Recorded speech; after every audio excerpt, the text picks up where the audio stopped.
Foolio's murder keeps getting crazier by the day, from his cousin, who was in jail promising to hunt down his killers, to Foolio's mom admitting that it was a paid hit. Do you think it was a paid hit?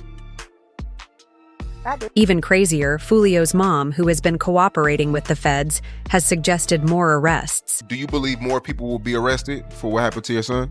Will the feds get to them first, or will Foolio's cousin get street justice once he is freed from jail? Cox's Payback in jail in 2021, Foolio's cousin, Kojak, was put behind bars for gun possession, with his time in prison coming to an end. The death of his cousin is one of many problems he faces. According to him, Fio was like his big brother because they had been together since they were little kids. So talk about that relationship with you and Julio. Like, he older than you, right? Yeah. Like, it's like a big brother, little brother type.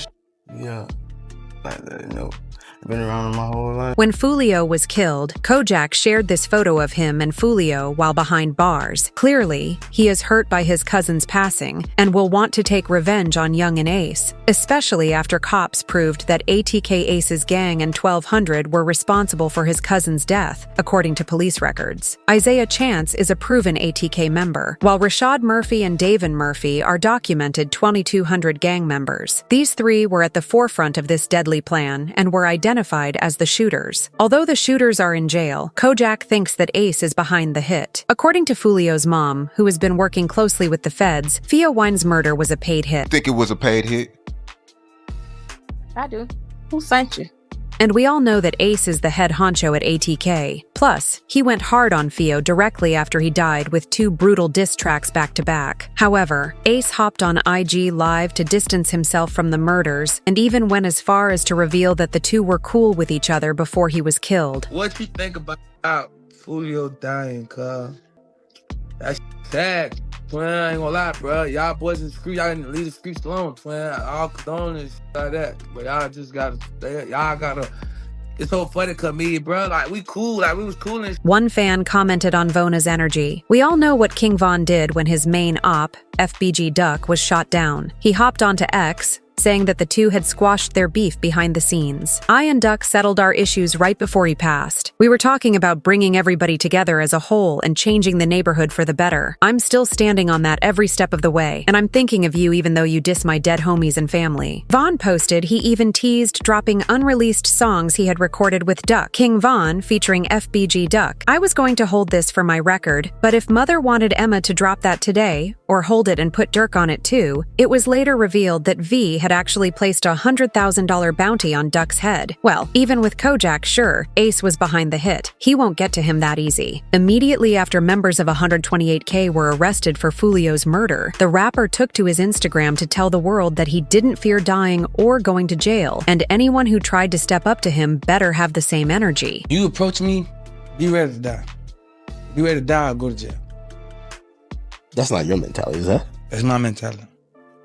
I'm ready to die or go to jail right now.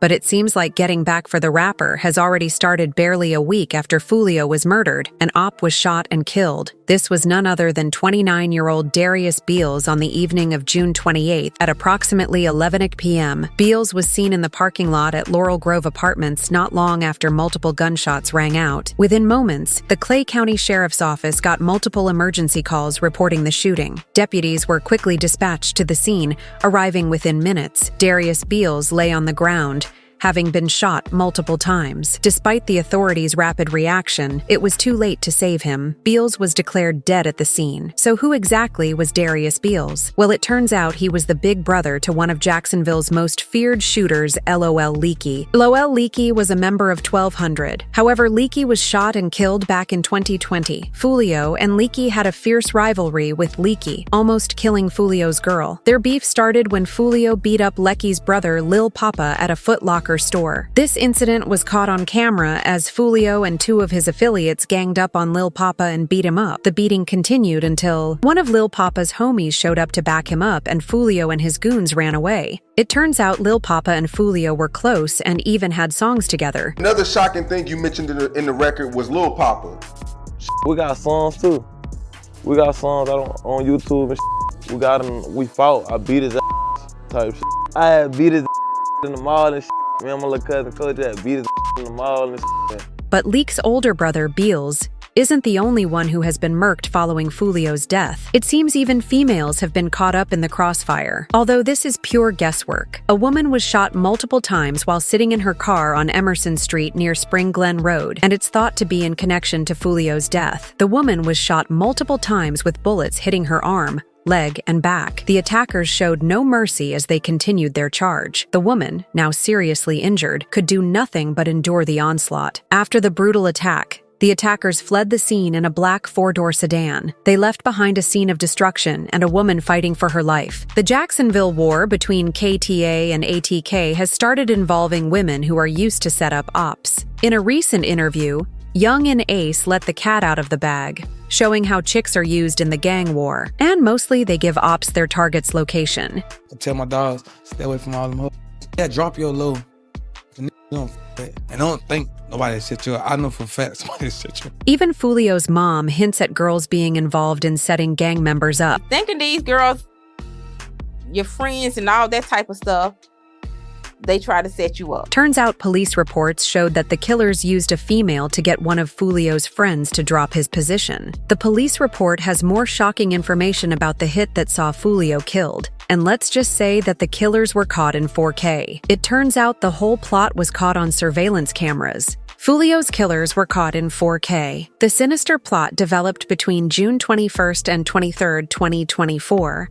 Isaiah Chance Alicia Andrews, Shaw Geit Davin Murphy, and Rashad Murphy plotted to commit the first-degree premeditated murder of Julio Foolio. Foolio was a notable member of the Jacksonville Street Gang 6 Block, or KTA, and his life was about to be cut short in a brutal act of retaliation amidst an ongoing gang war. The five drove to Tampa in 2 cars, a silver Chevy Cruze and a black Chevy Impala. Isaiah Chance and his girlfriend Alicia Andrews drove the silver Cruze, and Gathright mainly drove the black Impala registered under his mother's name. Their goal was clear: to locate and kill Foolio. As they arrived in Tampa, they began tracking their target. Foolio officially announced his appearances on his Instagram account at Teaser's Gentlemen's Club and Truth 18 nightclub. This gave the perfect opportunity for the defendants to strike on June 23rd. Chance and Andrews followed Jones and his to both places in the silver Chevy Cruze. Surveillance cameras recorded every move at both Teaser's Gentlemen's Club and Truth 18 nightclub. Chance and Andrews got out of their vehicle. Chance was seen using a cellular phone later discovered to be Alicia Andrews' phone. Call detail records showed Andrews was communicating with Sean Gathright, who was in the second car, the black Chevy Impala. Chance also had his own phone. Active in the area of the murder scene, he was seen on video wearing a black hoodie with a distinctive red logo. The tension peaked as the defendants followed Foolio and his entourage to the final spot, the home's 2 suites. The silver Chevy Cruze, driven by Isaiah Chance and Alicia Andrews, made 2 passes by the victims' parked cars before leaving the scene.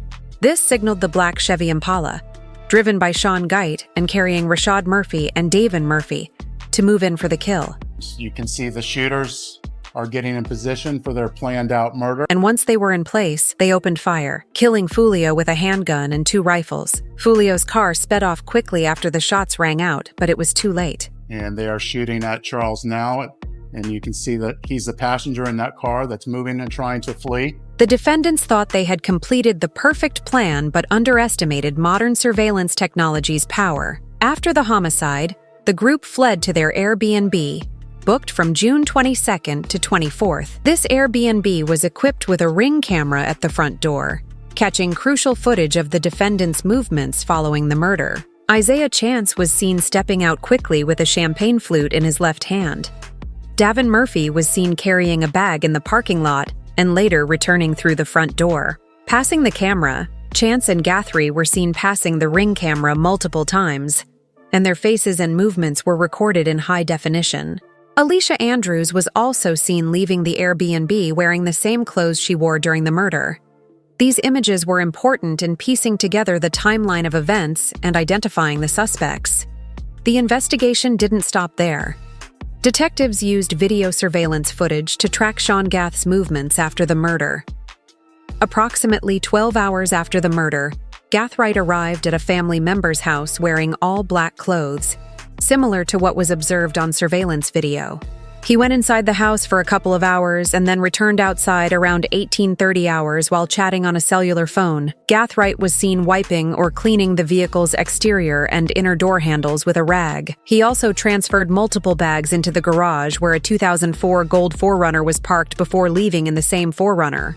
Just 3 days later, he would be caught in this car, and his world came crashing down on June 26th. Jacksonville Sheriff's deputies noticed the gold 4Runner speeding through the streets of Jacksonville and signaled the driver to pull over. The driver obeyed, and the vehicle came to a stop. Little did the cops know this stop would lead them one step closer to solving the murder of Julio Foolio. The driver of the gold 4Runner was recognized as 18-year-old Sean Geit. As the deputies approached the vehicle, they immediately noticed the strong smell of weed coming from inside.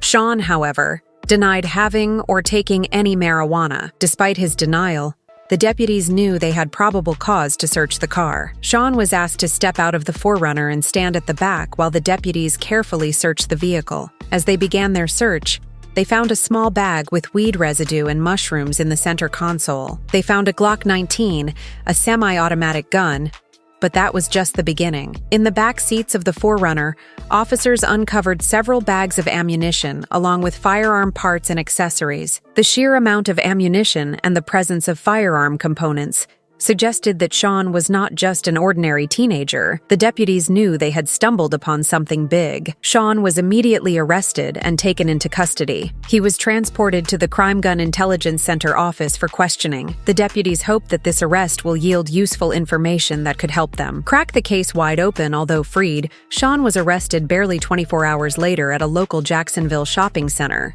Open the car door! Let me see your hands! Back up to the sound of my voice. Yep. Stop right there. Lift your shirt up. Turn. Do a 360. The same day, Jacksonville sheriffs got actionable intelligence that would change the course of the investigation. The information led to a conspiracy to commit murder, and Sean's arrest was the key that unlocked this new lead. Based on this intelligence, a search warrant was obtained and quickly executed. Detectives arrived at a home located on Jacksonville's north side.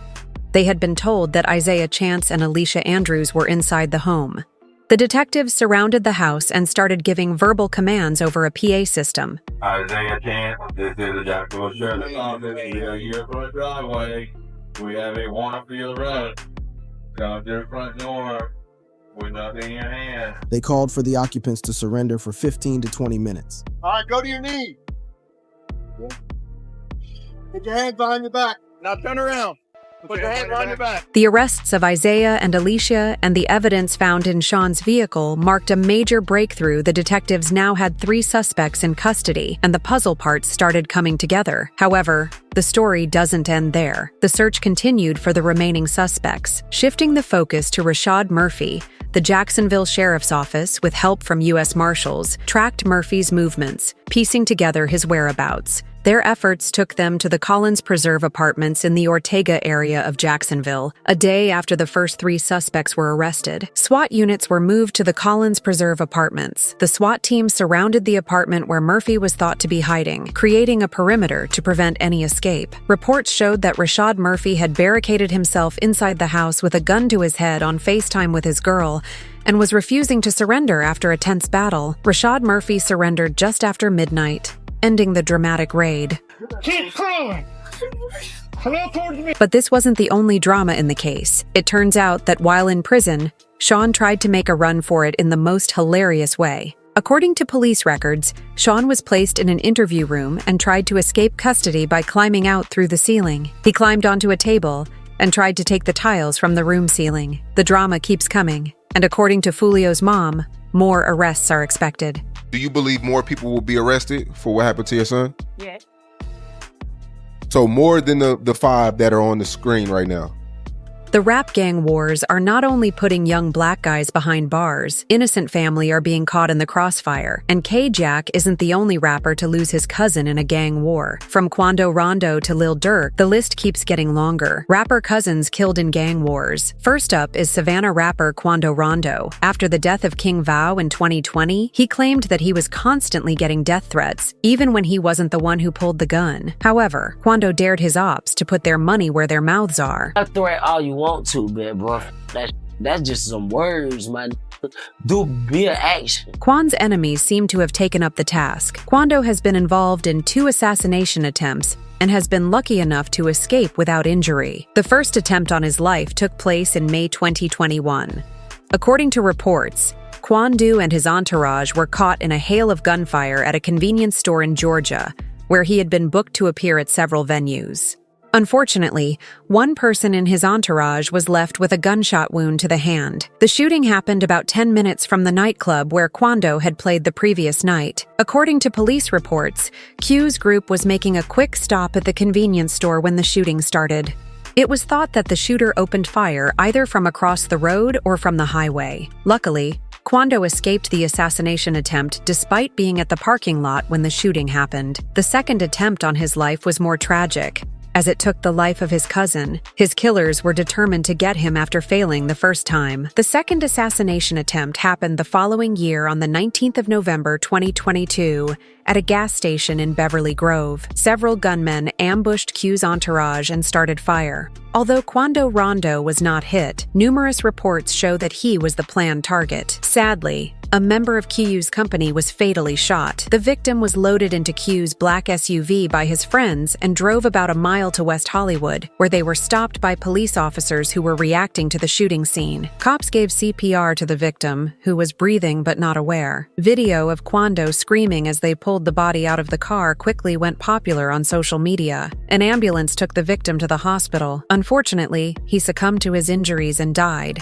Quando later recognized the victim as Savaya Robinson alias LPAB after sharing a picture posing with him on Instagram. Unlike Kojak's cousin, Foolio Q's cousin wasn't a documented gang member. Was he caught at the wrong place at the wrong time? And while Kojak's cousin was a KTA or 6-block gang member, this next rapper's cousin wasn't part of any street gang. Instead, he was taken down due to a feud with a fellow rapper. This is none other than Young Dolph, who was cousins with Key Glock. Following Young Dolph's death, Keylock deleted all his social accounts on Instagram and Twitter. However, he made a comeback a few weeks later, where he wrote on his story telling people to stop trying to reach him and stop asking him if he's okay. Knowing damn well I wasn't the post read in an interview, he was asked how he dealt with the loss of his cousin, and he revealed that he still felt the hurt, and that nothing could ever make it go away. Man, ain't nothing. Nobody can tell me it ain't nothing I can do that'll make me feel better. I'm just be 100. Yeah. Key Glock was Dolph's cousin by marriage. Dolph signed his protege to his Paper Route Empire label in 2017 and released the collaborative record Dumb and Dumber with him in 2019 and the follow-up Dumb and Dumber 2 in 2021. A few days later, he got the courage to write an emotional tribute to young Dolph. Damn, bro. I'm lost. He titled the post, "My heart is torn. My brain is about to explode. It hurts when I breathe. Why did you leave me so soon? I'll never be the same. You were my left-hand man, my brother, my cousin, my boss, and my drinking partner." Dolph was killed as part of his long feud with fellow Memphis rapper Yo Gotti. The conflict between Young Dolph and Yo Gotti hit new heights on March 2nd, 2016, when Black Youngsta Gotti's artist showed up in Young Dolph's Memphis area. Black Youngsta was accompanied by several of his goons as they roamed through South Memphis's Castellan neighborhood, allegedly looking for Young Dolph. Where we at right now, cuz? We can't stay right now, cuz. What Dolph at, cuz? Where he at, cuz? Where he at? Where he at right now? It wasn't long before Dolph was shot at. On February 25th, 2017, word spread that Young Dolph had been targeted in a shootout in Charlotte, North Carolina, escalating the rivalry. Over 100 shots were fired at his vehicle, but due to his armored SUV, Dolph escaped unharmed on September 26th, 2017. Young Dolph was again the target of a shooting, this time in Hollywood. Details on the event were scant as she was rushed to the hospital. Yo Gotti was named a person of interest by the LAPD after an altercation between their entourages escalated into gunfire. However, the Los Angeles Police Department reaffirmed a day later that Yo Gotti was not a person of interest in the killing, denying the early reports. Corey McClendon, a Yo Gotti associate, was instead charged with attempted murder in connection with the event. Corey was suddenly freed without prosecution. As the investigation continued, the next shooting Dolph was involved in claimed his life. The next tragic death is disturbingly close to the Kojak and Foolio case. Not only was this next rapper's cousin a confirmed gang member, but he was also a rapper. I'm talking about Lil Durk and his cousin, who was gunned down OTF. New on a seemingly ordinary Saturday afternoon in Chatham in June 2014, the life of a bright young artist was brutally cut short. The events surrounding Nunu's death were as shocking as they were heartbreaking. At 3:20 p.m., when Nunu was sitting in a sport utility vehicle in the 700 block of East 87th Street, the South Side neighborhood of Chatham, known for its bustling streets and vibrant community, became the scene of a terrible crime. As Nunu sat in his vehicle, someone approached and started fire, unleashing a barrage of bullets. The car, now out of control, crashed into the front of a store in a strip mall at 87th and Cottage Grove. The scene was chaotic with police and emergency services rushing to the spot, but it was too late for Nunu. Kojak isn't the first rapper whose cousin has been killed in a gang war, and if we know anything about the streets, he may think about payback once he gets out of jail. Will he go after ATK and 1200, or has jail made him a changed man? Only time will tell. Meanwhile, if you liked this video, click on the boxes playing on your screen to watch similar content.